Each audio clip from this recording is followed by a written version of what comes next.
Welcome to Trial by Wine. We take a closer look at crimes that highlight how fascinating humans can be. Schmitty, Swanny and Clarkey visit crimes and run them through their jury of three, debating both sides of the case to agree an appropriate, if totally fictitious, sentence. Please be advised, Trial by Wine may include explicit or disturbing content and will include drunken rambling. Listener discretion is advised. All right, how are we? I don't know. I don't know how I am. I'm good, I think. I'm better today than I have been. I think that, I know you're supposed to have a little bit of a relaxo for Easter, but we didn't have a lot of social stuff on. We were invited to go away and do different things, but my kids are going away on a school trip in 2 days, so we stayed here, and I was a bit rudderless, I might think. I slept a lot, but I didn't do much else, and I was starting to feel a bit lethargic by the end. So today I've been busy, and I'm feeling much better. Good job. Nice. Fascinating, I'm sure, but yeah, I feel good today. I feel much better. Feel back on track. What about you guys? Did you have a lovely Easter? Did you do something nice? We did lots of jobs around the farm and in the house and stuff that we had a long list, and we got more than I thought we would done, which was really nice. Because Easter's a good time to catch up. It was beautiful, apart from yesterday. We had a bad day Beautiful. yesterday. Yeah. Did you put down your tent that you had out ready for Desi Freeman if he came through? Did you? Well, we don't need that anymore. You put He's your little. Dead, yeah. I know. Poor Desi. You don't need your thing in the backyard anymore in case he comes through your. No, we took the security cameras down because we don't need them anymore till the next whack job comes around. You didn't actually have security cameras up, did you? No more than usual. Right. So I did much the same, boys. Not farming, of course, but I did mow the lawn and I pruned all the backyard. I did lots of gardening and I was extremely productive. That's great. Gave one of my chest freezers, took it all out, chucked out the old shit, cleaned it all out, defrosted it, put it all back in. Oh, that is a big job. Well, I'm also only a few weeks out from surgery now, so I'm trying to get everything under control because for 3 months nothing will get done in this house and it'll be feral, so I'm trying to have it start at a good point. So I suppose we should introduce ourselves. I'm Schmitty. I'm Swanny. And I'm Clarkey. And together we are Trial by Wine. And what are we drinking? A Coke Zero. How exciting. Boys? Regular listeners might know that my voice sounds a little bit different. I have a bit of a cold. So we're having a hot toddy. So we've got tea and lemon and honey and scotch. Yeah. Oh, perfect. Oh, nice. So one of us is holding up their end of the deal. I'm just drinking a solo. Oh, not a hard one. And I'm not even a hard one. And I'm 3/4 of the way through it. So that's it for me tonight. Well, no, I mean, I'm sure I could run upstairs and get another one if we have any time. But for now, that's me. And who's going to tell us a story today? I have a story, and it's quite a story. Do I need to run upstairs and get a few drinks actually. already? You might need a drink. Really? I think it does need a little bit of a warning before we get into it. Oh, a trigger warning already. I get a drink warning? Yeah, something like that. I think that if you're, to be honest, this would be anybody anyway, but if something of a very violent nature or a sexual nature is something that's not going to sit comfortably with you, this is really not going to sit comfortably with you. See you next week. I'd opt out. Or the week after, depending on the next story. Yeah. Okay. Absolutely. Yeah, we'll let you know when you can come back into the room. Yeah, we'll pop it on Facebook. If you are a fan of sexual violence. Oh, no. Listen in. Don't email us. Yeah. We don't want to know Can't about seek help. No. Yes. Yeah, go get some help. So anyway, my on sources? with the story. Absolutely. Yeah. Let's get cracking because I'm hoping I can find something good out of something bad. Okay. That's kind of the plan and the way I'm approaching this. So my sources are allthatisinteresting.com, Nova News South Australia.com, Google, Wikipedia are quite useful in different ways, news24.com, which is again a South African news site. Use Facebook. I thought you said South Australia. Yeah, you no, did. Did I say South Australia? No, you said SA, I think. Oh, I would have said SA. I meant Sorry, South I Australia. must have South said Africa. Yeah, South which of Australia, course sorry, we would all right. think is yeah. I My was exactly mistake. the same. Sorry. I should have. How weird that something bad's happened in South Australia, but it's not. Surprise, surprise. I was like, oh, No. which one of the So let's children see. abductions? So allthingsinteresting.com, Nova News South Australia, SA. So Nova News Right, South right. Australia. Now I'm saying South Australia, South Africa. South Africa is what I mean to say. This crime is set in South Africa. Nova News South Africa. Google, Wikipedia. News 24, South Africa, but it's just News 24. I used Facebook at one point. I also did this a little while ago, but I watched something which was on YouTube, which was called This Is Monster. Maybe it was This Is Monsters. I just watched a little bit of that. And then there is This is Monster. And it doesn't make any sense. There's probably no such thing. That's the South Australian, South African word for deadly. South African. This is monster. I don't know what that is. And then there's a documentary / movie called Alison, and it was made in Pretty sad by the sound of 2016. it. Okay, so this is a crime that is so shocking that I don't think I would bring it to the table if it didn't have the outcome it does. So I'm going to say up front, because I need to tell you that the account is actually from the person who the crime was committed against. It's actually her telling, it's in her words and her recounting what actually happened, so we know firsthand. So she survives. What she survives is It's horrific. absolutely incredible. And I'll go through the detail and the different experts that are involved. And I think if there's light in this, and there really is, it's the fact that she survived this and how she did and what that then meant. So let's go back to the beginning, and I need to introduce you to a young woman by the name of Alison Botha, or Botha, I'm not sure how you pronounce it. And Alison lives in Port Elizabeth in South Africa, and Port Elizabeth is a sort of South Australian, South Australian, I keep saying that's going to be a real problem. Yeah. South Africa, that's going to be a real problem. Correct me every time I do it, because I'll continue to do it.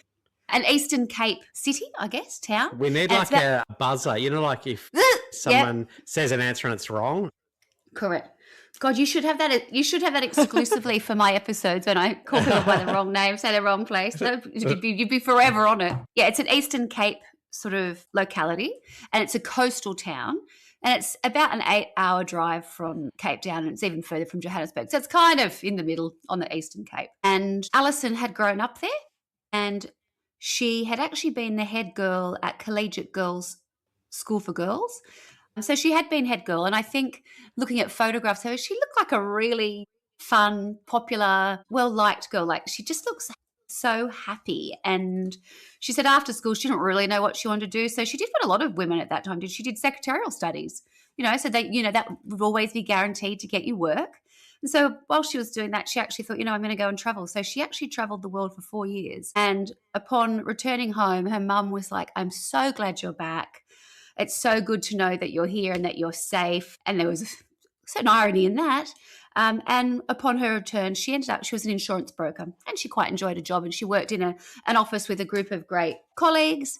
And so she was just a happy young woman. She was 27. And in December of 1994, on the 18th of December, it had been a perfect summer's day in Port Elizabeth. She'd been to the beach with her friends, and she said that she was sun-kissed and happy, and kind of, that sort of where you've seen a lot of sun, your skin's a bit tight, and you've just had such a fabulous day, that she invited friends, like the sort of gang, around to her house, and they had pizza and they played board games. And when it was time to leave, she actually offered one of her girlfriends a lift home, because she had done some washing at a friend's house. Perhaps she didn't have a washing machine or whatever else. So she thought, look, I'll drop you off and I'll pick up my washing at the same time, bring it home. So she did exactly that. And when she got close to home, she realised her park had been taken in the time that she'd gone over to her girlfriend's house. So unfortunately, she had to park a little bit further down the street. At her house still? At her house. Then, further down the street than she normally would. But, at her home. She's just getting home. She's in the front seat of the car. She pulled up. She leans across to get her freshly washed laundry. And as she does that, she says she feels a rush of warm air come into the car. And before she knows it, she's got a knife at her throat. Shit. And she hears a voice say, move over or else I'll kill you. So she thinks, whatever. Oh, my God, I haven't locked the doors. And I mean, this is the 90s. I don't think it was a particularly modern car. It probably was, clinked down. Maybe, I don't know. Who knows? Yeah. So she moves across and she says, look, at that time I thought I haven't locked the doors. I could jump out. She said, but he said, I don't want to hurt you. And, I just need to use your car for about an hour. I just got to use your car. And she thought, all right. She said, I just tried to calm myself down. He had a knife at her throat. He was actually pretty calm and he was trying to be rather pleasant with her. He then says that his name is Clinton. And then he says, do you have a boyfriend? And she says, I kind of thought at that point, I was kind of lulled into a bit of false sense of security. She said, because I thought, he doesn't really want anything from me. He's asking, have I got a boyfriend? He's told me his name. Nothing's really happening. And she said, so they start driving around. And she said that she was sort of trying to think, I think it'll be okay. Maybe he really just won a car. Although I don't know that there may be many people in South Africa who would think that these days, or even then potentially. And it's at that point that he continues to drive around Port Elizabeth and he pulls over and a second man gets in the car. And that man gets in the back of the car. And she says the moment she's able to clock his face in the rear vision mirror, she said sheer terror coursed through her. She said he had these dead, cold, evil eyes. And she said the other guy hadn't given her that vibe until that point. He was a little bit more like nearly excited. You know what I mean? He was sort of, it makes sense why I was excited because he's obviously then gone and picked up his mate. So the mate, he knew sure it was before they had mobile phones, so he knew where his friend was going to be. He's obviously gone and collected him, and they're in the car. And she said, "I just knew you were there, and then I wasn't going home." It dawned on me that this is not going to end well. She says that they drove sort of out of the populated area of Port Elizabeth and continued on to an area which I don't know exactly where it is, but from maps and what I can gather, it just feels like a bit of a shrubby sort of isolated area near a beach. So she said they go beyond the last set of sort of lights, suburban sort of lights. And then she said it's really just us on a track heading somewhere in the dark. And she said, I can just feel it sort of closing in on me. So the driver pulls up in a little, they described it as an alcove, but again, the best way I describe it is, so you've left the main road, you've gone down like a track, like road kind of thing. And again, shrubs around you, sand, dirt, like that kind of back off a beach, that kind of coastal, shrubby kind of thing. Yeah. So that's where they've pulled up. And at this point, they tell her they're going to have sex with her. And they ask her, are you going to fight us? Like, you're going to fight? She's like, well, she goes, what am I going to do? No. She said, I don't say that to them. But she said, I just thinking, why? Well, what's the point? So she says no. So first of all, one of the men, and it's the one who was driving, Clinton, he forces her to have oral sex with him. He then does the same to her. Yeah. And the whole time he's doing this sort of stuff, he's saying to her things like, does your boyfriend do this to you? He bites her on the breast. He gives her a love bite. Then he starts kissing her all over the face. And then he rapes her. Oh, gross. And when he's finished, the other chap comes across and calls him Franz, not Clinton. So his name is not Clinton, as it turned out. And he yells out to him, Franz, Franz. And then Franz says to the other guy, do you also want to have sex with the lovely lady? To which the other guy says, no, I want to fuck the bitch. God. To which Franz says, no, you can't talk to her like that. She's a lady. Speak properly to her after having just raped her. Franz then leaves the car and the other guy, whose name is Tiens Kruger, gets into the car and rapes her. The last memory that she has at this point is him grabbing her by the throat, and she remembers this because she says her bowels evacuated. That was the last thing she remembered of that point. And she comes to as the pair of them are above her, stabbing her in the abdomen and pubic area. God. They stabbed her in excess of 37 times across her stomach and lower pelvic region. She then says that Tiens was the first to cut her throat. What? And Franz pushed him out of the way. And then Franz slashed her throat because she was conscious during this. Not that she knew the count, but he slashes her throat 17 times. And she says behind him was the moon, so it looked like he had a halo.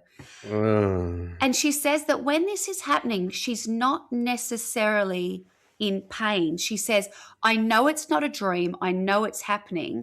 But the sounds and the sensations are things that she remembers. And she said the sound was a wet sound, and it's actually the throat being, they were going backwards and forwards, slashing her throat. God. It is so violent. I'm so sorry. So at this point, they've literally stabbed her 37 times in the abdomen and pelvis, and now they've slashed her throat 17 times. And then they're looking at her, and she says in Afrikaans, they say, one of them says to the other, do you think she's dead? And the other one says, no one could survive that. And it's at that point they leave her for dead. And she is still conscious enough that she says that she can see their feet, because she's obviously on the ground, getting smaller and smaller, and their voice is fainter and fainter. And then she says, I can see them getting into the car and throwing my clothes out of the car, and they drive off. And she says she couldn't feel any pain. And she says, but at that point, she said there's this awful noise that she can hear. And it turns out it's her breathing, because they've cut through her. Oh, my Gurgling, God. Yeah. Shows she's breathing through a severed windpipe. They've sliced it. Yeah. So she said the noise is terrifying her. She said it's actually such a bad noise, but that's the noises coming from her. And she said that's when it dawns on her that she said, I've been injured beyond, not really injured, beyond hope. And she says that she feels at this point this overwhelming sadness. And she said, I know I'm dying. And she said, I just feel this real heavy sadness. And at this point, she says that she literally leaves her body and she's up above her body, looking down at her naked, sort of broken body in this little clearing. This was watching. I was literally just tears rolling down my face. Right, she's alive now, right? So it's coming. It's her words, telling us how. It's just remarkable. And she said when she got to a certain height, which she said wasn't terribly high, but she was high. She said the sound of my breathing stopped. She said it went totally silent, just so quiet. And she said I could see myself. And she said, and I had this thought, and she thought, look, I'm distant enough, but I'm not too far that it's not over. Not done yet. I don't know what's happening, but she said that she felt like she had a chance if she wanted to return to her body, that she could do that at that point. And she said that she thought, I don't want to die. I'll live a better life, whatever else. Yeah. Yep. So the next thing is she's back in the body, and it's the sound again. She said, oh my God, it's just the sound. Breathing. Well, she's breathing. I don't know what happened there. When she was out of the body, she stopped breathing. Yeah, I guess you're right. Yeah. Something said, are you done? And she said, no, I'm not. And so she was back in. Yeah. But she's so cognizant, and it comes on later. Like that's the thing that I find really hard to get my head around when all the crimes that we've covered, when this plays out, you'll just be amazed at how conscious she is of things that are happening and how it's working. So she's back in her body, and she's very aware of the noise, but she says she still thinks I can't let this ever happen to anyone else. So you are not going to believe what she does, but lying broken in this sort of sandy dirt, she gets her finger and she writes Franz in sand, like in the dirt that she's lying in. She's able to write Tiens, the name of the other guy. And then underneath that, she writes, I love Mum. Oh. So assuming she thinks she's going to not make it, she's like, they'll know who it is. Oh, you're making me cry. I know it's just insane that I've never heard this. This crime is remarkable. So she's lying. So she's now written Franz and Tiens and I love Mum, hastily in the sand with all the energy she's got. It's at this point she becomes aware there's something wet on her leg, and she is able to feel and realizes it's her stomach, and it's actually her intestine. They've disemboweled her. Oh my God, she's still alive. I know, right? She grabs her shirt, which is nearby. I just can't believe. This just beggars belief, myself. She's able to move a shirt off the sand that's near her and pull it in across and hold her stomach in. because she's then has this thought, which is, if I die here now, they're going to know I've written in, this is what she's thinking, they're going to know, Mum's going to know I was alive long enough to write in the sand. They'll know I've got to get out of here. I've got to survive. I've got to survive this because I can't leave my mum knowing. She's going to know how bad of what's happened, and I've survived it long enough. Yeah. Yeah. So she's totally focused on doing it so that they don't have the questions there. She's not left there with her parents going, oh my God, how much did she suffer or whatever else. Yeah. So she starts to attempt to crawl. So she's got, so her left hand holding her stomach in, and on this sand, like where she's, scrolling about. What is she lost at this point? She is crawling on, like, there's broken glass, there's rubbish, there's dirt. It's just gross. Syringes, and she probably starts to try and move. Least of her problems, in fairness. And she tries to sort of stand up, and it's at that point, and you'll think that this is all exaggeration, but it can be all proved by what happens when she's found. She goes to sort of try and get up, but her head totally falls backwards because, remember, they've cut her. Oh, my God, they've cut her. They've nearly decapitated her. So she realises she has to hold she's holding her guts head and her head. And her head. So she's holding hand on the stomach and hand on her head to keep herself kind of together. To your point about how conscious she is of everything. I don't know, it must be, I don't know. Something. It's crazy, yeah. So she's able to sort of right herself. Inexplicable. Yes. And she sort of pulls herself up, and she can see through the shrub headlights going. She's not too far from the main road.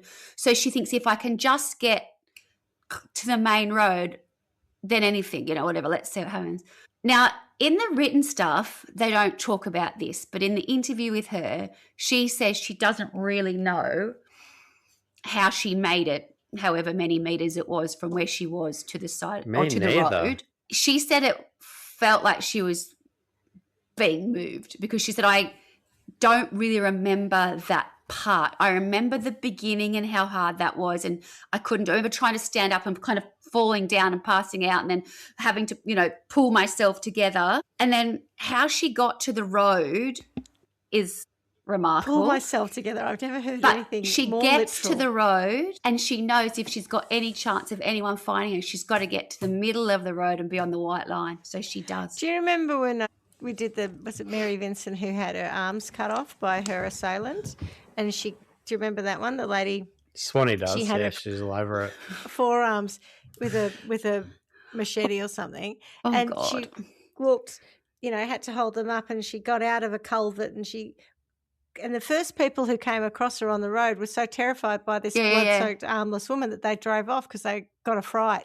Can you imagine a woman holding her head on and holding their guts in? That's what I was thinking. Who's going to stop? And who's going to stop? Let me tell you. Hopefully. So she remembers arriving at the road.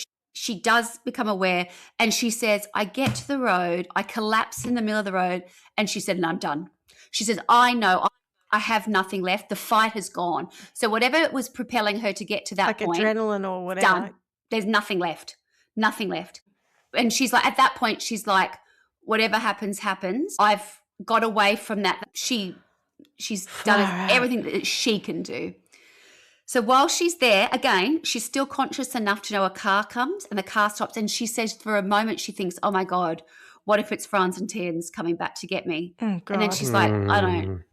What does it matter? I'm done. I'm done now. At this point, fucking doesn't matter. And that car stops and drives off. And there's no, we don't know who that was. Someone who went, oh, my God. I don't know what to do with that. What? I can't. I've had a bad day. But the next car is the car that matters, right? And this is, as dark as this story is, there are all these people that play roles from this bit on where you just go, those monsters, I don't even really particularly want to focus on them. They're coming back into the story, of course. But there are people that are angels and skilled surgeons. It is a remarkable story because of all the positive things, if we can take something like that out of it. So while she's on the white line, along comes a second car. And in that second car is a 20-year-old veterinarian technology student from Johannesburg who's on holidays with his friends down in Port Elizabeth. And his name, confusingly, because it sounds like one of the assailants, but it's spelt totally different, is Tian Elerd. And he gets out of the car and he kind of can't believe what he's seeing, but there's a naked woman covered in blood, nearly dead, and he goes over and he takes her hand and he starts talking to her. He said her eyes were totally bloodshot and he couldn't quite believe what he was seeing. He took his shirt off and he yelled to his friends, and just through pure luck, one of his friends was able to did have a mobile phone, which no one really even had at that point. 94, Back very then, unusual back then, yeah. So that person is able to call the emergency services, and say we've found this woman. Please, send help now. So she describes him as her knight in shining armor, and he spoke to her and talked, offered her comfort, and he was just incredible. The hospital was about 15 minutes away, but it didn't take 15 minutes for the paramedics to arrive. It was actually a long wait. And the way he described it, he said, I was down on the road with her, just trying to keep her with us. 10 minutes goes past, 20 minutes, 30 minutes, 40 minutes later. So they've nearly decapitated her, but not cut through her jugular, and so she's not bled to death at this point. This is extraordinary. It is. There are a whole host of things that you then see surgeons go through, which is things were, that some things did go and other things didn't. But, you'd lost to your brain. How, most people would have just been out, right? Gone. You hear one person get a nick here, the cricket ball, all that stuff in the side of the head, neck, wherever, you're done. Yep. And yet here she is, just, I don't know, it's remarkable. Insisting on staying alive. Yep. Insisting on staying alive. So the paramedics arrive, and as Tian's described it, he says they didn't drive fast. He said there was no real rush. He said, I just didn't think there's no way she'd be able to survive it. And he says that the first time he let go of her hand was actually in casualty. So he was with her the entire time. So 40 minutes, 15 minutes, probably 55 minutes all up, holding her hands. What is really quite beautiful about this is as a result of that night, he goes on to become a doctor. And I don't think it was an easy thing for him. He was, when he was doing, but he wasn't doing vet science, he was doing veterinarian technical studies, which is quite different. And I think it did take him quite a long time to graduate, but he did. He is a doctor. And he said it was totally watching her that night and seeing how you can really save someone's life. So it's quite remarkable. I keep saying remarkable because I don't know what else to say. So all in, her journey from her home, outside her house, out to the site, her leaving her body, going back to her body, putting everything back together, getting to the road, and actually waiting on the road for about 40 minutes. The entirety was only 90 minutes. All that happened in an hour and a half. Wow. It was not a big thing. They picked her up and they were straight out to what they were going to do. Do you know what I mean? And they did what they had to do. Then they'd left her for dead. So it was really the surviving part, which is the long part of that journey.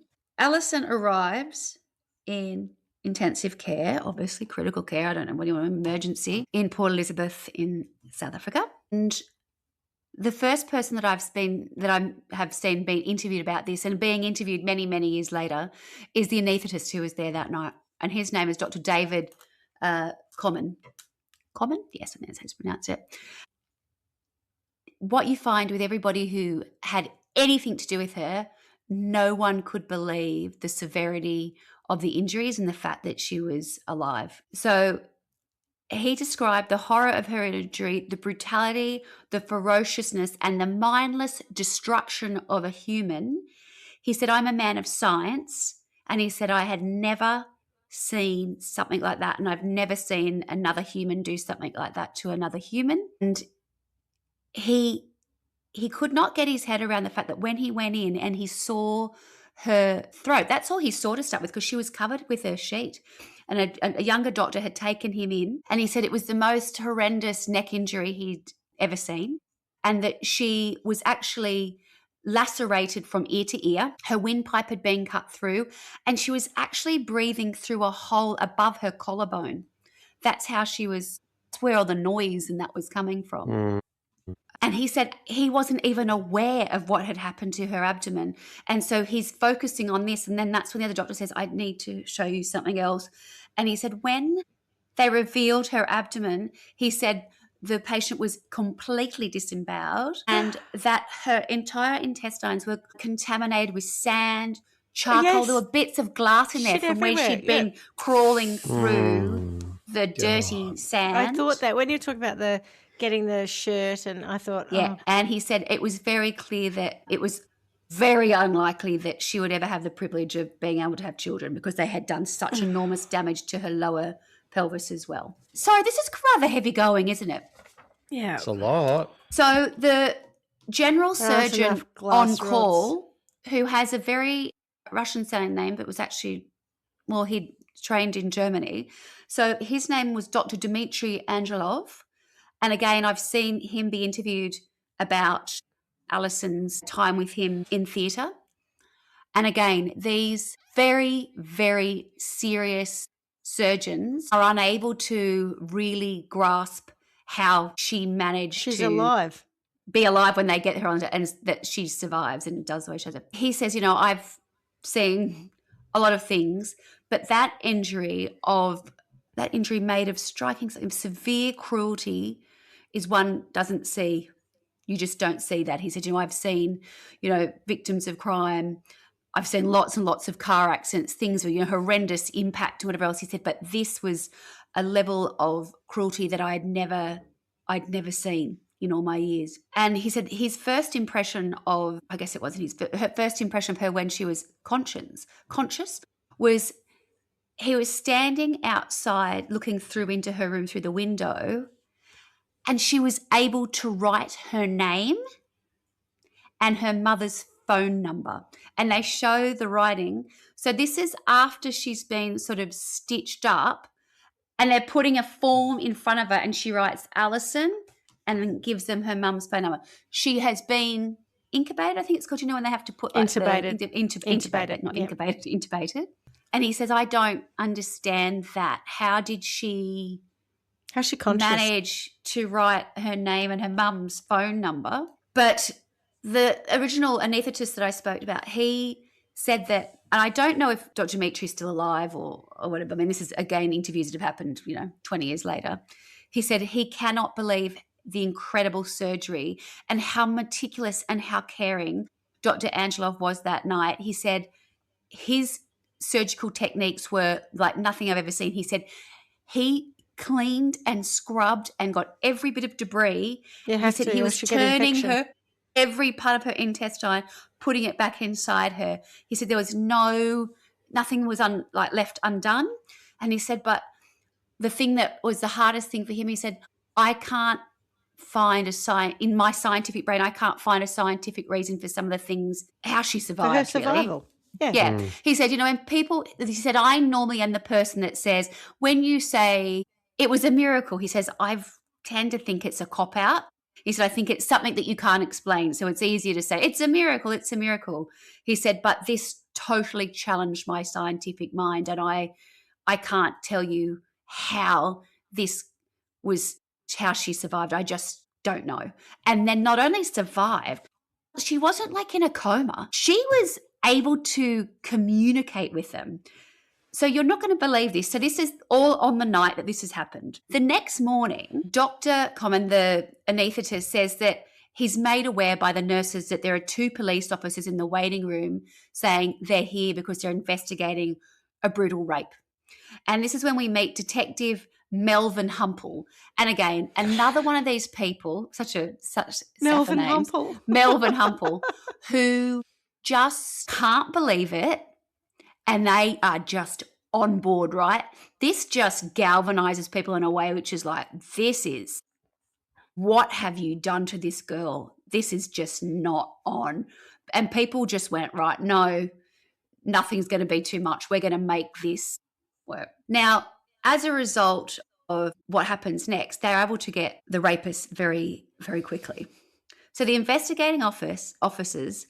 No one could survive that. Wrong. So remember, the evidence is also from the site where the names are, I think. Yep. And they are able to go into her the next morning, and the guy has a little booklet with these photographs of people in it, of which Franz and Is it this guy? Is it Franz? Is it this guy? Yes, that one and that one. And she points that one and that one, which they're right. Jesus, good on her. And then that afternoon he returns because the chief prosecutor has said that is wonderful, but is there any chance she could verbalise it? And I'm there like, oh, I don't think so. She's intubated, as it were. Yeah, she's intubated. And this is where they her go windpipe's been cut. Yeah, they go to Dr. God knows what's Common. left of her, larynx. Yeah. I know. I think that's what she sounded like at that point. And they go to the doctor and they say to her, look, to him, verbal qualification of who identification would be even better.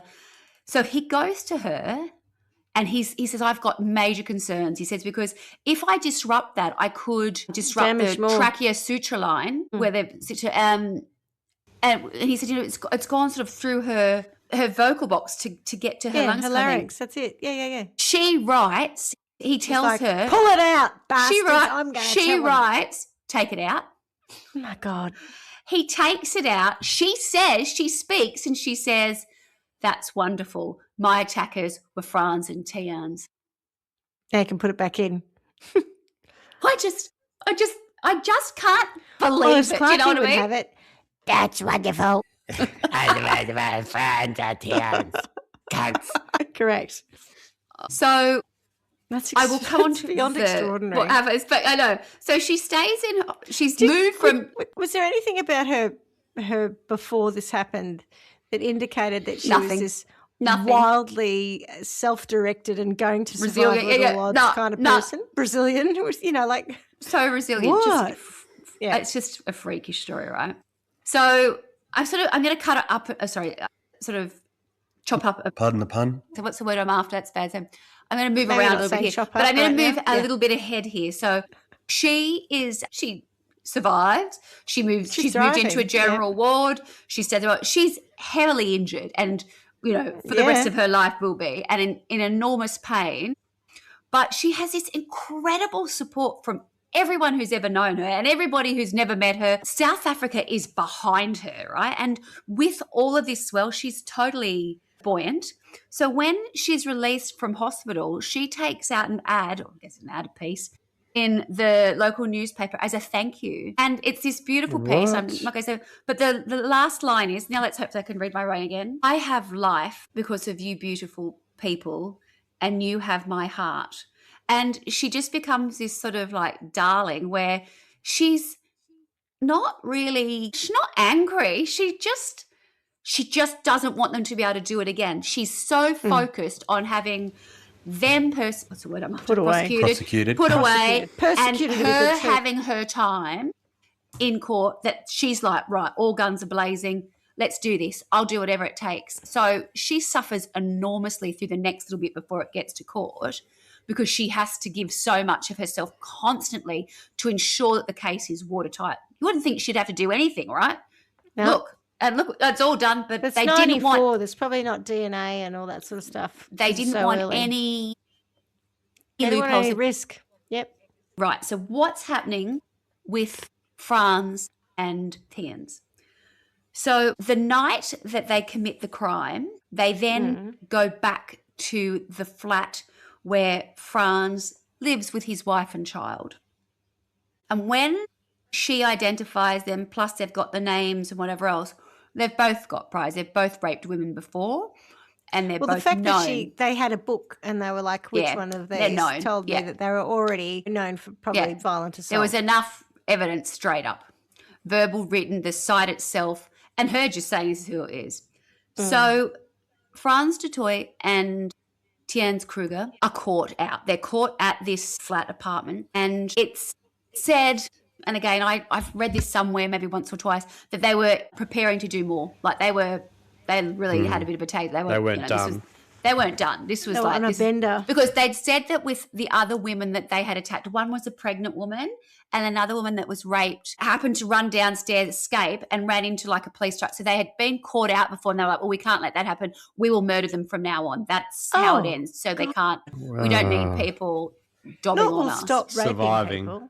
No. We'll just kill them so there's no witnesses. They were also in possession of items belonging to Alison. When being interviewed by Melvin Hempel, so when they've brought them in, so the fact, and I also, actually, I'll come on to that in a minute. When Hempel is interviewing Franz, he tells him he's being arrested for rape and attempted murder. And what do you mean attempted? It says, what do you mean attempted murder? I mean, I gave it a good go. She should be dead. She's dead.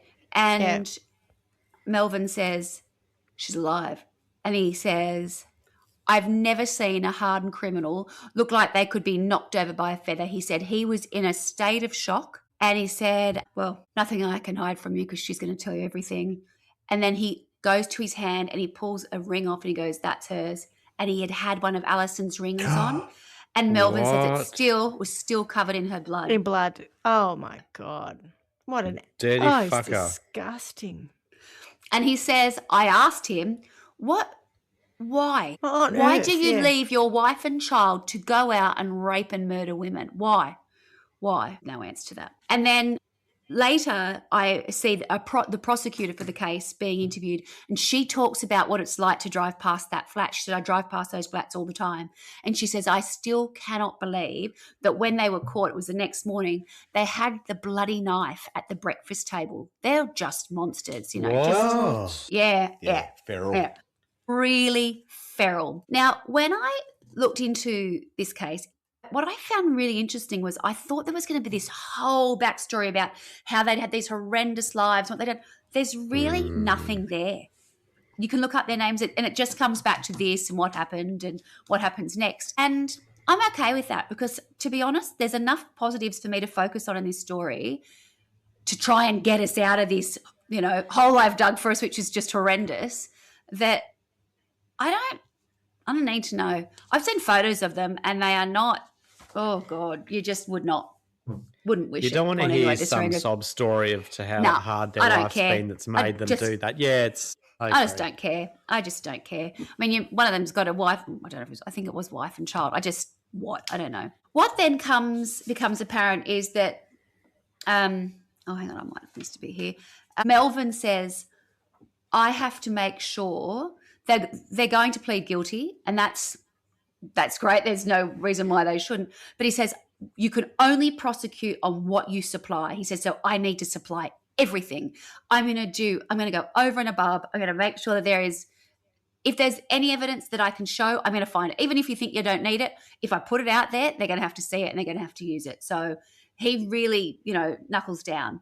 Alison, meanwhile, is in very much a recovery mode, and we're now sort of 5 to 6 months out from the crime, and it's really, really tricky for her. She's having clinical psychology sessions and assessments constantly, and she's not necessarily where they think she should be.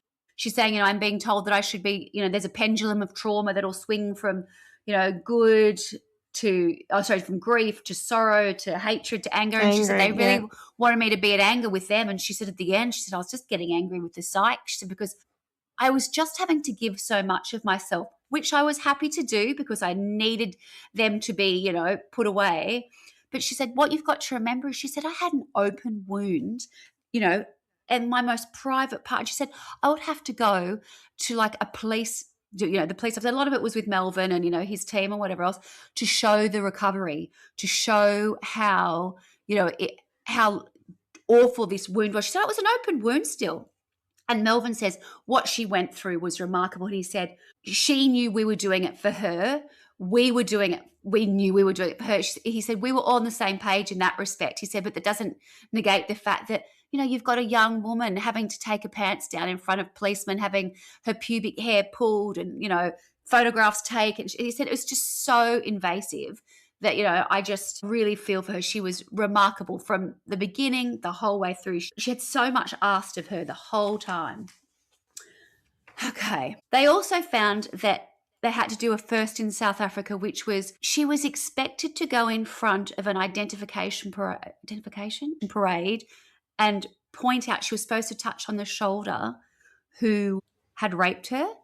And this was the first time they actually did it behind the one-way glass so that she didn't actually have to go in the same room as them. Yeah. But even still, a group of men lined up with their, things, and they walk her into a one-way mirrored room. And that was really traumatic for her. And I think for everybody who had to sort of witness it kind of thing, all of these awful crimes.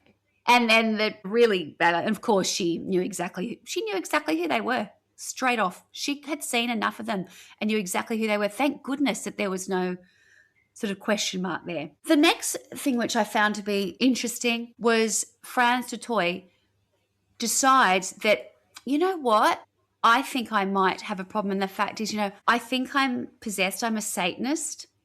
And where this is actually quite interesting is there was a thing at the time which was very big in the US and also in South Africa, which they called, it was a term called the satanic panic.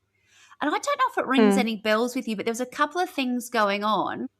And the satanic panic, we've talked about it before in America. Yes, it has. Yeah. And we talked about how in the sort of 80s or 90s, I think we had it a bit here. Yeah. Yes, yeah. And it becomes, late 80s, 90s, big in the US and also South Africa. And I think here's the thing. So I just saw it as people liking grunge music and goth shit. I didn't really think bit more of that. And then remember there's crimes. And there was one in satanic. Canada. I think, did I do it or did you do it, Schmitty? I can't remember. did one. Canadian crime very early on, yes. That was I did something about the satanic panic. Yeah. So Frans says, look, I think I'm possessed or whatever. So Melvin Hempel says, I know a pastor who does, what's it called? Exorcism. Exorcism. So he gets the pastor to visit him in the cells and they film it all. And he makes mistakes with his demons' names. He gets a bit confused, so he just outs himself as a fraud.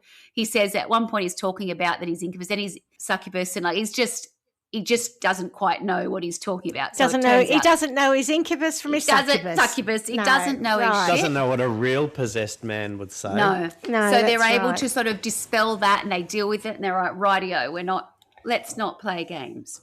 So the trial, and I'm probably going to pronounce this, I'm sure I'm going to pronounce this incorrectly unless any of you knows Afrikaans, becomes known as the Noordhoek Ripper trial. And I suspect that's that land, the place where that little alcove was with where she was. And they're also known, or it was known as the Ripper Rapist trials. They call them the Ripper Rapists. God. Yeah.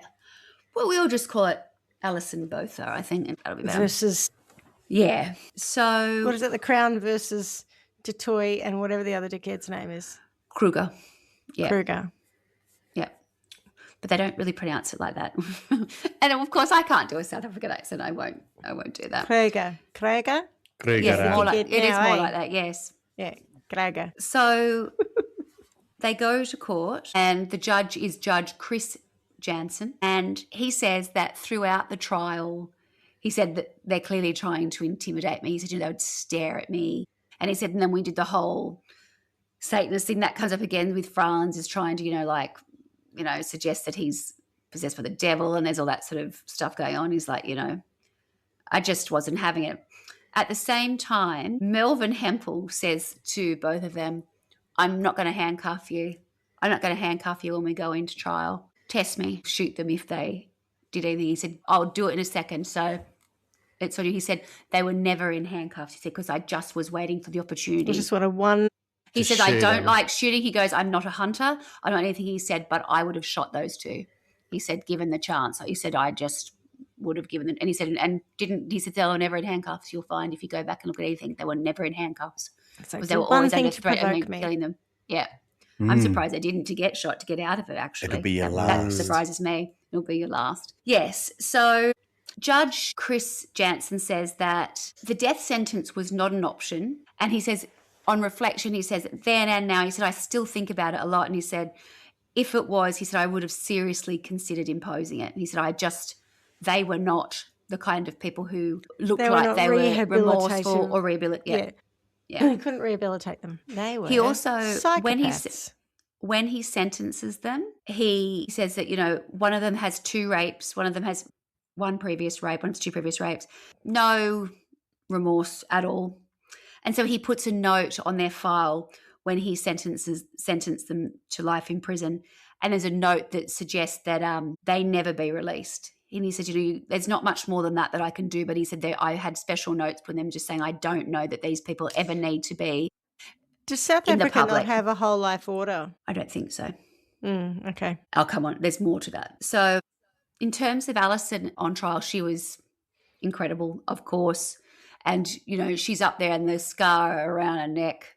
And they show, well, I've seen other footage, but it would have been shared in the court, was just how many wounds she had. So, the total thing from here to here, all of these sort of stab marks. Her abdomen is just like, there's one big line down the middle where they've literally sort of sliced her open as such. Oh, stop it. And then there's all the other stab marks. It's just this. And then things that you don't take into account, like the bloodshot eyes, things like that still hadn't totally come back. Oh, she was like, her hand, everything, her whole body was affected. A mess, yeah. Yeah.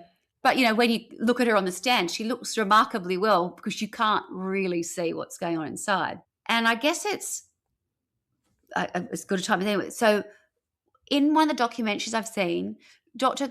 Coleman stands up and he has has a model with the injuries, and then they show like illustrations of how it missed things.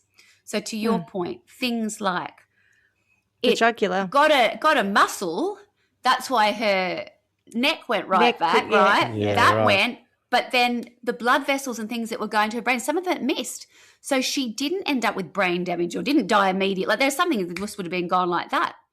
And it's like, some of them are just incredible. When they were stabbing her to make sure she'd never have children, they missed some of her vital organs. They missed, like, when they got around here a bit, they missed her heart, they missed her lungs. So it's like when you said she was disemboweled. It's like they just opened her up in bits and her guts fell out. Yeah, and maybe that protected other things. I don't know, but her other organs were okay.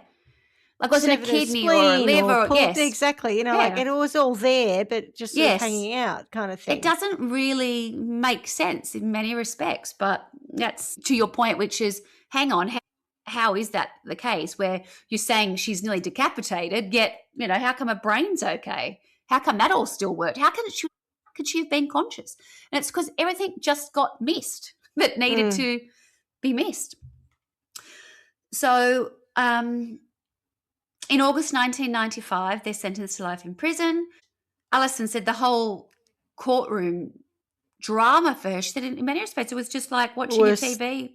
She didn't feel like it was even her. She said at times, she said that she would hear her name and she'd be a bit, surprised. Like, what? Huh? And like she and her mum sat together and they've got notes. Like they read.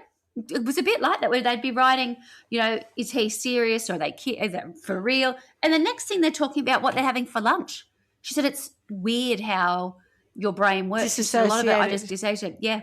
Yeah. So she gets all the way through the trial, off to prison they go, and it's only a little bit of time later that she finally takes a look at herself in the mirror for the first time.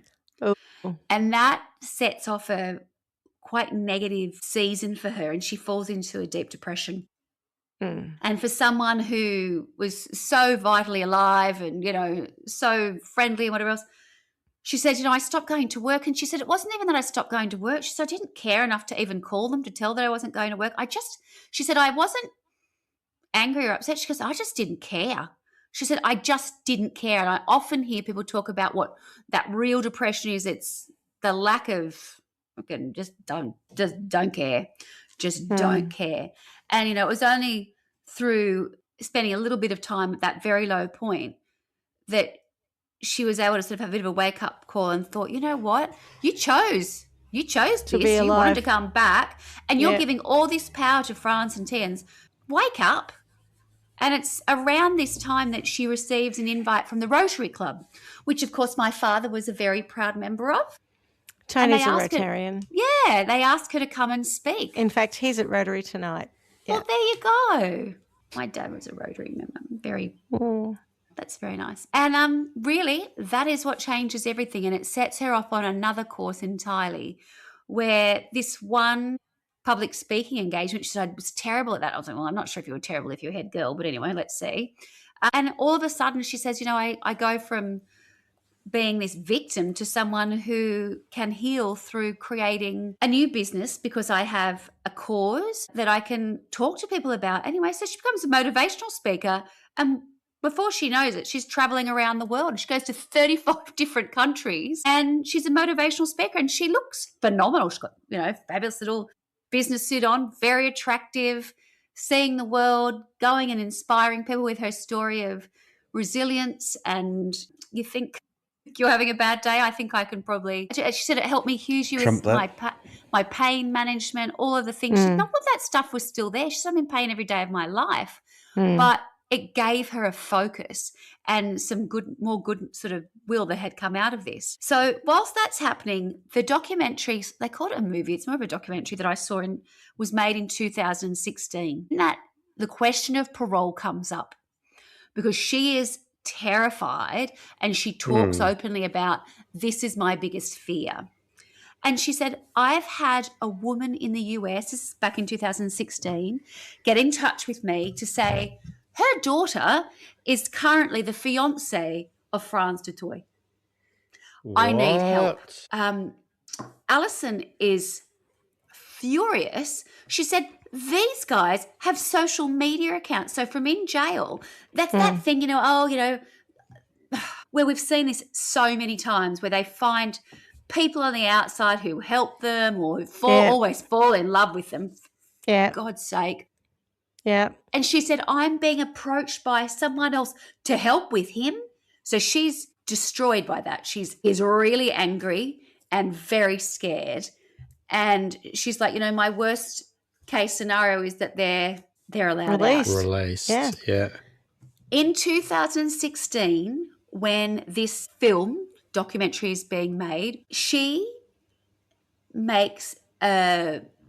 Alison makes a request or shares some information with the government that says, I don't want him released. I'm being contacted by someone internationally saying he's engaged and that, they want my help. These people, these men do not deserve to leave prison at this point. This idea of they're up for parole or coming up for parole, I just don't think it's right. What do you think they did with that? They sent it to him. They sent Frans du Toit her letter saying, I just can't believe that, saying, right, Jesus. I don't want him to ever get out. So he becomes aware that this is being made, this documentary film, and he approaches the filmmakers and offers he wants to be in it? To interview. He wants to be interviewed. But he does have some requests that must be met for him to be interviewed. His first request is that he must have a letter of forgiveness signed by Alison. No. Fuck. Number 2, and this is it, right? He wants profit shares from Alison's book sales and motivational speaking backdated. No. Why?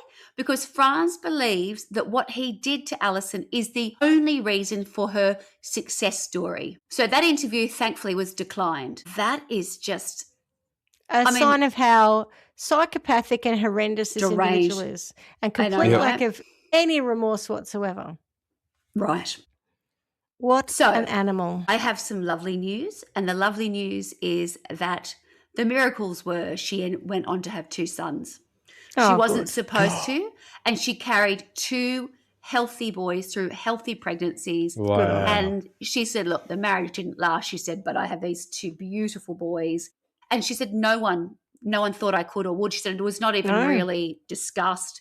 She said it was just given that it probably would never happen for me because I just had so much scarring. And she said, even when I was pregnant, she said, wasn't a problem. It was just, again, another thing that didn't make sense, but it did happen. And this is really beautiful. So the doctor who helped assist on the birth of her second child was the young vet technical student, Tian, who saved her really that night on the thing. Isn't that awesome? Beautiful. I love that. I really love that. But we now need to move. So that's around 2016, the last time sort of she's interviewed, and she's fearful of what's going to happen. And this is this program, if you want to watch it, and it's quite amazing. And it's called Alison. In July 2003, after 28 years, Alison finds out through the media that they have been paroled. What? Yeah. Finds out through the media too. Yeah, that they were out. So how long were they in for? 28 years. Okay. The headline, this is in Network 24, a South African news article. Kruger and Dutoy. Judge recommended no parole. Remember I said that.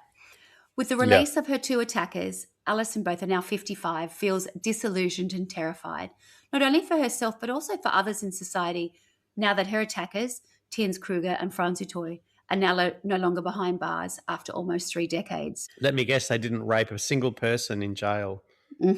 Yeah. That old chestnut. They were sentenced to life imprisonment in 1995 for the horrific attack on Alison in Port Elizabeth.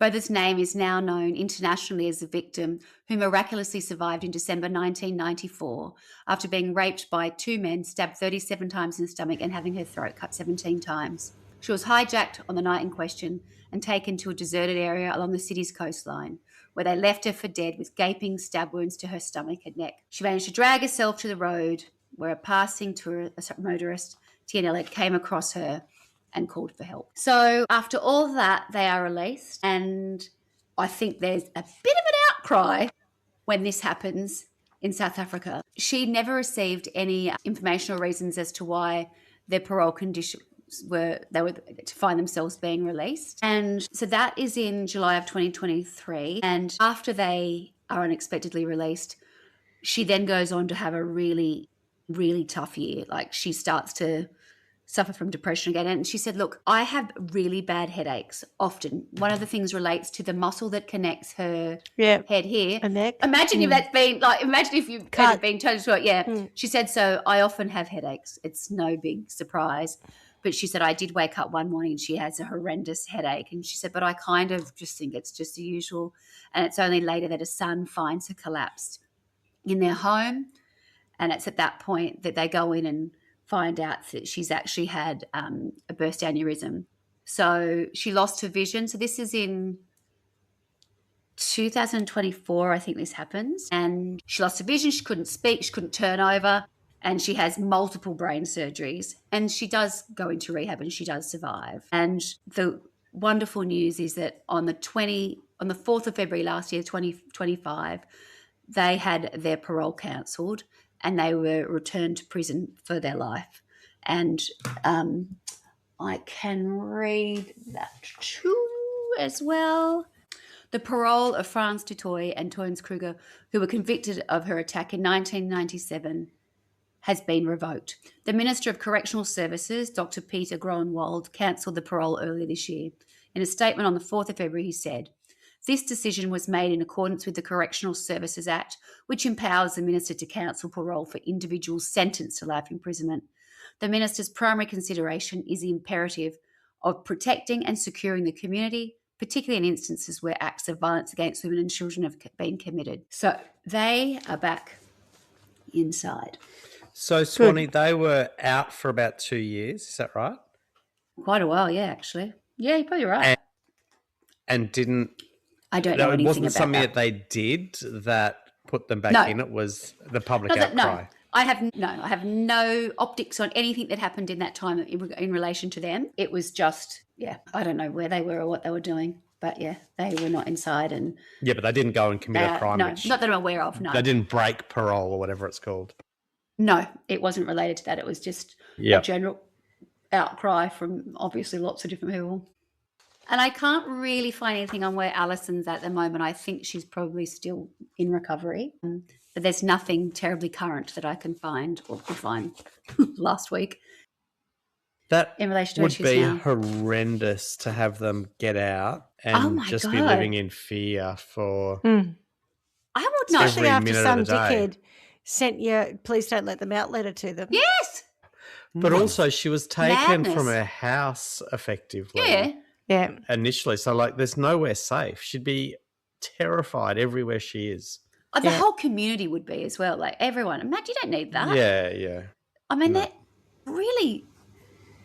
animals. So that is... Well, animals at least have some kind of a reason. I shouldn't say they're monsters. Though. You know, that's the thing. It's like, the whole time I've been thinking, they're animals. And I think that's very unkind to animals. Animals are not as disgusting as this pair. God, what a story.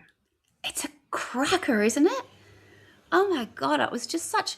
Where I ended up with this was a bit like you, like when you're hearing her tell you what happened, it's, she survived and she's been through it. So whilst it's traumatic, there's a sadness that comes with it that someone has got that in their lived experience, right? So that's where I think the tears come from. It's that like, oh my God, like it's not just the shock and the horror of it, it's her knowing that she's dying, the sadness of hearing that.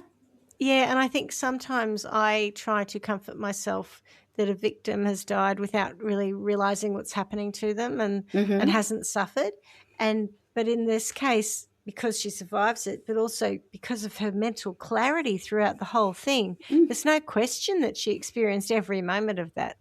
And then it makes you go, God, for all the other of the 239 cases that we've covered prior to tonight, where you've told yourself hopefully they were unconscious or whatever when this happened, Jesus, And then the whole out-of-body experience too is an extraordinary thing. Well, that's where I chose to err on the positive. So the day that I sort of found the crime and went through, I was like, my head was going, whoop, like it was just the horror of what happened had to be replaced with something else. And I think for me, I felt like there was I think I live in so much fear of something like this happening. And sometimes there are weeks where I'm like, I don't want to hear another story. Some of the stuff we've heard by this point, it'd be enough to be horrified for life, right? And when she described someone saying that she wasn't in pain and that she felt removed from it, I was like, I've got to find something in that to give me some kind of...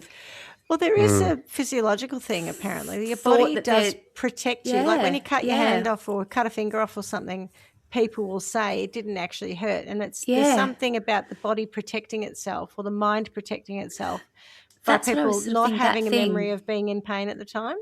Yes. So it does much happen, of that. So what she's got is this experience, which is, I can see that, I can hear this, that sounds revolting. What is that? Because she's not feeling it, but she can hear the sloshing or the whatever it is. I've got something wet on my leg. Yes. It's that, my intestine. But it's not, it's kind of weird. Like it becomes this sort of part perfunctory, part like emotional, like she's above it. Like it's those two things coming together for me because we don't normally have that in a crime because we're not getting a sense of, well, this was how I felt. No, we're not. And that was where it was different. And I was like, as horrendous as it is, and I don't know if it's just her, I hope it's not just her. I hope that people find something, some comfort or the resilience, the drive, whatever it is. There were so many little positive things that she managed to weave into this horrendous experience that sort of have her come out on top. And that's the only way I can look at it because the thought of having that happen to you and be aware of it is really beyond my comprehension. I cut my finger on a piece of paper. Oh my God, you know what I mean? I'm just not built for this. You recently did the Hammer murderer, the Hammer bloke. Yes, yeah. One of his earlier victims had been belted over the head and thought she had a bad hangover when she woke up, but he'd raped her. The air hostess, I remember that. Yeah, and she never remembered. And so I think the brain has different ways of protecting your psyche, I think, yeah. Yeah. And Alison sounds like she might have had some kind of disassociation throughout the whole experience to some degree. Yeah. She was there, but she wasn't really there. Yeah. Which could be a way of... But her physical capability to survive is beyond... I know, right? Most... It's like that woman who fell out of a plane and landed in the jungle because her seat went down the tree in exactly the right kind of way and no one else survived. And then she managed to walk out of the jungle, Amazon. Years later. Oh, not years later, weeks later or days later, whatever it was. I always remember that as this miraculous story. And it's like, what are the odds? And they're sometimes just when we talk about miracles, I think we were talking about sometimes you do beat the odds, often you don't, but sometimes you do. So it's extraordinary. What about punishments? Because I've been sitting here thinking, what is the worst thing that I can think of that doesn't involve cutting, right? Because I don't want to relive any of that. So I've come up with a punishment. Well, I haven't. I've researched a punishment while talking. Yeah. And I've on my friend Britannica, your favourite, on Britannica.com, and I'm looking at really nasty medieval and oldie worldy timey punishments. I thought you'd just have like a little thing on your what's it called, your screen On a tab?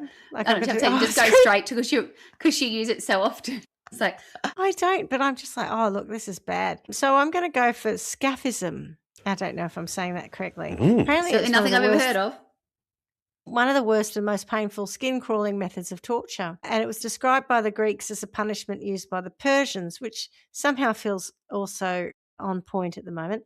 And if they are to be believed, those Persians were in. Anyway, in this form of execution, the accused was trapped between two boats or in a hollowed-out tree trunk and forced-fed milk and honey, which doesn't sound too bad, but eventually they got really bad diarrhea, which stayed within the wooden enclosure, and then they were given more milk and honey, and they were smeared with more milk and honey, and they were left out near the sun and near still water, so all the bugs and things would be attracted to the muck and the rot and the sweetness, and they'd either die through dehydration, exposure, or bite and sting wounds. It's pretty gross. I think Franz and Dan need a bit of that, feral bastards. Good one. Yeah. I was thinking along the lines of torture as well, but I want them to have a very lonely, low end to their lives. Yeah. That has nobody else inflicting pain on them. So I was thinking I want them to be like in a dried out well, long way down, maybe with a lid on it so they can't hear any outside noise, but they'll get echoes of any noise. So the noise bit will play on their mind because they'll think they can hear things, but they can't. Complete blackness, cold, so that they're never going to be comfortable whilst they're down there, and a little bit damp. And just see what it is that ends up getting them in the end. Hopefully they have a strong will to live, and so they stay alive for a long time, but knowing that at some point they're going to die from dehydration or run out of oxygen, whatever it might be. So live in a constant state of fear of what's going to get them, but not actually know what it is that's going to get them, and have nobody to support them through it. Fair enough. So I like that you had it was mildly damp. Just a little bit damp. Just to sort of be enough that it's enough that it's of a annoyance. It might they might get a bit mouldy or something. Yeah, you know, bit mouldy. Not wrinkly fingers damp, but maybe mould or fungus or something damp. Just generally gross. Just very unpleasant and go on for a while. Yeah. Swanny? I really don't know. I can't think of anything that doesn't make me worse in some ways. Do you know what I mean? I just think a public flogging would be. It's such an awful thing, isn't it? To do something like that for pleasure. Like, yeah, I know, right? What on? Let's do that. Let's do that again. Yeah, Get out let's of my do that way. more times. Imagine that, pushing someone out of the way while I'm my turn to slash your throat. I'm going to fuck the I don't know bitch. how to punish them. I just think they'll go to hell. I just think awful. I really don't know. It really is the worst and the best of humanity, that story. Yes. Yeah. So let's choose to try and focus on the people who helped her. And they really did. They were just so good in the sense that they were really on her team, and they just really wanted to make sure that there was no wiggle room for them. The surgeons and that helping save her life, although she seems like she could have got through that herself somewhat. She was just not going anywhere. There is one thing that I do need to say, which is kind of a bit of a side point. Port Elizabeth is no longer called Port Elizabeth. It has a new name, but I cannot, and I have no idea how to pronounce it. I Googled it before. Have you seen that? Like, why does it keep taking me to that place? Yeah, yes, right. that's what it is. Good Bertha or whatever it is. Yep. Quebera? I've got no idea. I don't know, but I just think as a footnote, it was Port Elizabeth when this happened, but it has the name has been changed. So I don't want to come across as being Kibera, yeah. culturally. I don't know how to say with it. a click. So it's Kibera. I can't do that because I'm not. I can't. Don't So speak is that anything? What language is that? Kibera. Is. Oh, I don't know how to say that either. Sorry. It's ISI Exosa for the Bark. I presume it'll be. Oh my God! I can't say any of that. I'm not saying Afrikaans. I'm saying I presume it'll be it's an not African Afrikaans, dialect. It's indigenous. Yeah. It's an indigenous, local indigenous name. Yeah. But I don't know how to say it. Sorry, I can't do a g sound like that and then a k. My mouth cannot manage it. Kibera. I wouldn't know how to do it. But there you go. With if you looked up Port Elizabeth, that's why that says that. It's quite a mouthful. No, I can't do it. It's a scary looking word. Maybe a word that starts with GQ. GQ, yes, it's unusual. Yes. Is there something we should be levelling at the parole board? I feel like... how she found out by the media? Well, also, why do they even release people like that? Yeah. Because they were caught... They had plans to do it again. It wasn't like it was a one-off. What makes you think that 20-odd years in an all-male prison is going to rehabilitate people? And even if it does, who cares? Correct. Like somebody's read that case. After you've done that, you shouldn't get another chance. Seen what the judges said and gone, oh, no, we know better than all of that. Do you, though? In one of these articles that I read, the police were really upset. It says the decision to release Dutoy and Kruger on parole also sent shockwaves through the police in Canberra. According to a police officer whose name is withheld, because he's not authorised to speak to the media, he and many of his colleagues learned of the parole with great shock. At the same time she did, probably. The police officer was one of the 6 who, together with the crime unit of the Mount Road police station, arrested Dutoy and Kruger at their apartment. Oh, wow. I'd forgotten that I even had this. The officer said that they raided the apartment in the early hours of the morning, which we told you. Oh, I said I told you. They also had the women and a baby. Oh, actually says there's 2 women and a baby. I didn't realise the other guy's girlfriend was there too. He said, except for the baby, the rest were all awake. The men were bare-chested, very calm, and they cooperated. The police found bloody clothes of the men in the laundry basket, and the knife which contained the blood spatters was found. Although I was only part of the team that carried out the arrest, it was one of those cases that stays with you. It is only God's will that Alison Botha survived the incident. In my opinion, the 2 men should not have been released. Yeah. And then this comes nicely to a story. It also says, in response, the Rebecca Steenkamp Foundation expressed its concern about the pandemic of gender violence that prevails. Yeah. They probably only got caught because the bitches didn't do the washing quick enough, and so there was bloodstained clothes there. I'm impressed they put it in the laundry basket. What shit partners? It's their fault. What lovely women as well. Oh, what have you been out doing, darling? Oh, don't worry about that. Just wash these blood-soaked clothes. Oh, for all you before know, the cops terrified of their partners. And they would have been. I'm not. And all the rest of it. You know. Oh, yeah. I don't let's not assume those women were in any way responsible for the depression. I'm having a go at the psyche of the men who probably would find a way to blame the women, not the women themselves. I mean, they'd be terrified. True. Okay. Well, that was an absolute shocker, frankly. But an interesting story nonetheless. You know, it's just amazing, just extraordinary, as you said. Remarkable, as you said a lot. 15 times. Remarkable. Yeah. Sorry, it was remarkable. It was. Sometimes that was. I think remarkable was instead of saying miraculous, because I think sometimes I didn't want to sort of lean too heavily into that, but some of it really was. Yeah, remarkable. All right. Well, thank you for that, Swanny. And as we say every week, miss you already. Bye-bye. Thanks for listening to Trial by Wine. You can contact us at trialbywine@gmail.com. Please rate, review and subscribe to Trial by Wine on Apple Podcasts or wherever you get your podcasts. If you'd like to support us, you can become a patron at www.patreon.com, Trial by Wine, or visit our website www.trialbywine.com to donate to us. Your support will help us cover many more cases and apply wacky sentences. We really appreciate you listening and hope you tell everyone about us. Our cover art is by John Christo and music is by Beauchamp from pixabay.com.